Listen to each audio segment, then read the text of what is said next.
दोस्तों, बिहार चुनाव में बहुत अब मोड़ आ चुका है। जो शुरू में ऐसा लग रहा था कि आरजेडी और जेडीयू एनडीए में कड़ी टक्कर होने वाली है, क्योंकि एंटी इनकम्बेंसी की बात कही जा रही थी, लेकिन अब आज की डेट में हालात यह है कि बिहार का चुनाव एक तरफा बिल्कुल साफ साफ होता दिखाई दे रहा है। एनडीए की फिर से सरकार बन रही है, ये बिल्कुल साफ दिखाई दे रहा है, क्योंकि जो नीतीश कुमार ने बिहार में काम किए हैं उनको जब वो स्टेज से गिनवाते हैं तो लोगों को समझ आता है कि डबल इंजन की सरकार का मतलब क्या है। दूसरी तरफ केंद्र सरकार की जो परियोजना है, जिसमें हजारों करोड़ रुपए के पुल, इंफ्रास्ट्रक्चर और अस्पताल, बिल्डिंग, ये जो मेडिकल कॉलेज बनाए गए,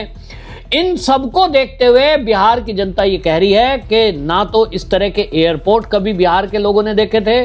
ना रेलवे स्टेशन देखे थे, ना इस तरह के हाईवेज देखे गए थे जैसे अब बिहार में लोगों को दिख रहे हैं। और इसीलिए बिहार की जनता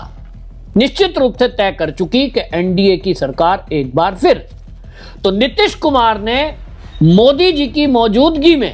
मंच से एक ऐसी घोषणा कर दी जिससे जो प्रशांत किशोर है, पीके, वो जो एक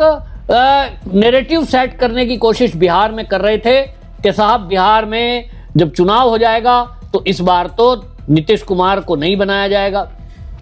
क्योंकि नीतीश कुमार की लोकप्रियता और उनका जाति का फैक्टर एनडीए की एक ताकत है। और इसी ताकत को समझते हुए पीके ने जगह जगह पूरे बिहार में यह कहना शुरू कर दिया कि इस चुनाव के बाद तो नीतीश कुमार को मुख्यमंत्री बनाया ही नहीं जाएगा, क्योंकि उनकी तो तबीयत ठीक नहीं है।